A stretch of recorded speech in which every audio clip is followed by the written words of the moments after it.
ले सकते हैं। कैसे? ओलंपिक से कैसे आती है एक्सीलेंस की अगर हम बात करें तो एक्सीलेंस क्या है? जोर से बोलो थोड़ा। ग्रोथ बढ़ती है। इसने कहा कि ग्रोथ बढ़ती है। ग्रोथ के अलावा क्या होता है? Excellence is only the growth. हाँ बोलो। बेस्ट, यानी इसका मतलब है कि ये हमको जो बेस्ट पोटेंशियल है हमारी वो आती है। बेस्ट पोटेंशियल हमारी निकल के आती है। अच्छा क्यों आती है बेस्ट पोटेंशियल भाई? बेस्ट तो कभी भी आ सकती है। ओलंपिक से क्या मतलब है इसका?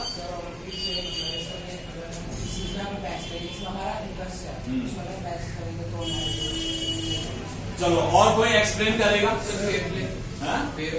Fair play. तो फेयर प्ले तो इसने एक नई चीज कही कि फेयर प्ले है। मैं क्या बोल रहा हूं कि ये जो ओलंपिक में हम एक्सीलेंस की बात करते हैं, ये एक्सीलेंस कैसे आई? एक्सीलेंस कैसे आई? हाँ ये लड़के बताओ। जब अपनी टीम के लिए खेलते हैं, फीलिंग ऑफ कंपटीशन जब यहाँ पे होगी तो इसका सीधा सीधा मतलब है कंपटीशन है। अब ये कंपटीशन जो है ये कैसे है, मतलब ये क्यों कंपटीशन है वहां पर? बताओ कंपटीशन किस लेवल का है? बताओ सर। ओलंपिक बहुत बड़ा स्टेज है तो इसलिए काफी बड़ी लेवल पे, बहुत बड़ा इसने जो कहा है कि एक यानी वर्ल्ड लेवल का ये एक किस्म से फोरम है। वर्ल्ड लेवल का जब फोरम होगा तो कंपटीशन बड़ा होगा। कंपटीशन बड़ा होगा उसमें अगर हम निकलेंगे तो उससे एक्सीलेंस यानी फिल्टर हो गए। अगर हम for example if we start playing from school, फिर हमने जोन में खेला, जोन के बाद हमने स्टेट में खेला, स्टेट के बाद हमने नेशन में एसजीएफआई खेला, एसजीएफआई के बाद हम खुद में खेलते हैं। तो हमारी क्या है कि हमारी जो कॉम्पिटेंस है वो बढ़ती जा रही है और एक्सीलेंस जो है वो बढ़ती जा रही है, यानी एक्सीलेंस की जो सीमा है वो बढ़ रही है। एक यहाँ पे रिस्पेक्ट की बात आती है। अब रिस्पेक्ट कहां से आ गई गेम्स में? Where is the respect?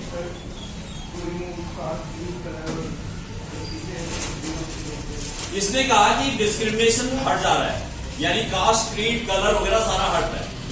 अच्छा तो इससे रिस्पेक्ट की क्या बात? हम तो डिस्क्रिमिनेशन हटा रहे हैं। हाँ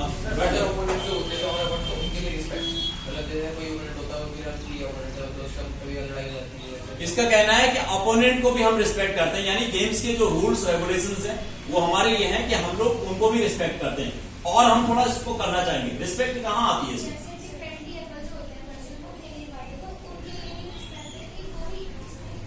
बहुत बढ़िया। अभी हमारे यहाँ इंडिया में भी अभी हमने पैरा गेम शुरू कर दिए, तो पैरा गेम्स में हम उन लोगों के लिए भी रिस्पेक्ट करते हैं और थोड़ा रिस्पेक्ट में और आगे बढ़ेंगे क्योंकि बहुत अच्छी चीज है। एनवायरमेंट का भी रिस्पेक्ट, अपनी हेल्थ के अलावा आप कुछ बोल रहे? अपनी टीम के टीममेट्स हैं जो टीममेट्स के रिस्पेक्ट करना तभी हमारी बात में सब कोऑर्डिनेशन।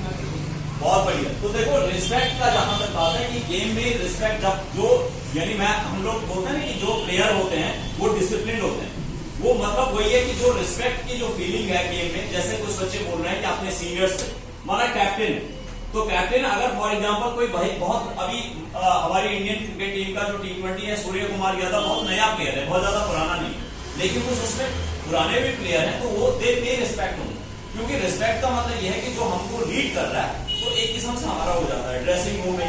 तो ये रिस्पेक्ट जो है गेम्स में रिस्पेक्ट बहुत आ रही है और ये रिस्पेक्ट की हमें सोसाइटी में जरूरत है। आपने देखा होगा कि कॉलोनी में मोहल्ले में लोग झगड़ते रहते हैं, लेकिन आपने गेम्स के फील्ड में नहीं देखा होगा।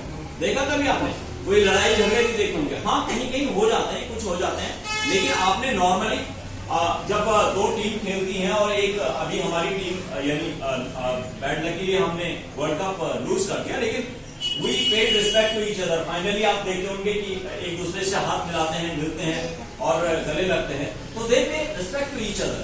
तो कॉम्पिटिशन इज दियर लेकिन साथ में रिस्पेक्ट भी है, तो एकदम बिल्कुल कॉन्ट्राडिक्टरी है। एक्सीलेंस आ गया, ये आ गया। एक हम फ्रेंडशिप की बात करते हैं, फ्रेंडशिप कैसे बढ़ती है? फ्रेंडशिप किसके बीच में? कुछ यहां से बोलेंगे जिन्होंने नहीं बोला। हाँ बोलो भाई। प्लेयर्स के बीच में बोला। अच्छा फ्रेंडशिप प्लेयर्स के बीच में तो है ही, तुम क्या बोलना चाह रहे हो?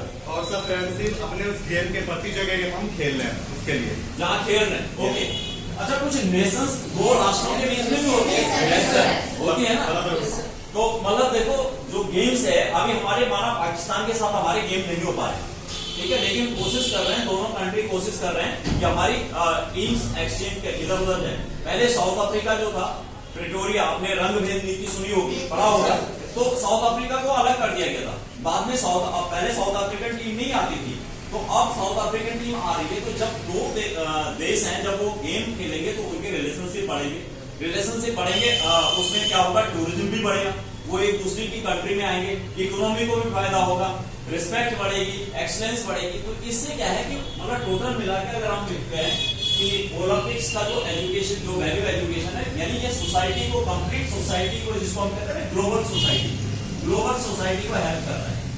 तो इसको हमको, sport is not only for physical development, it is for the development of respect, it is the development of excellence, it is the development of relationship, it is development of friendship. तो इसीलिए हमको sports को ज्यादा से ज्यादा, आज एक sports जो है, स्पोर्ट्स का जितना मतलब हमारे पास स्कोप है, आपने देखा होगा कि चाहे एशियाड है, ओलंपिक है, या हमारे कॉमनवेल्थ गेम्स हैं, कुछ न कुछ चलता रहता है।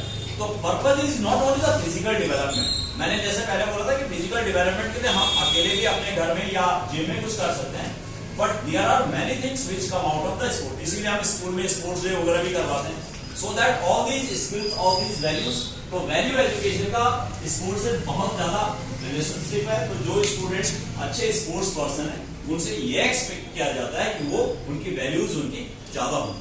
तो ये सारा चैप्टर आपको क्लियर है। तो इस तरीके का आपको कभी कभी क्वेश्चंस अगर आते हैं तो आप आराम से इनको लिख सकते हैं। Okay, thank you.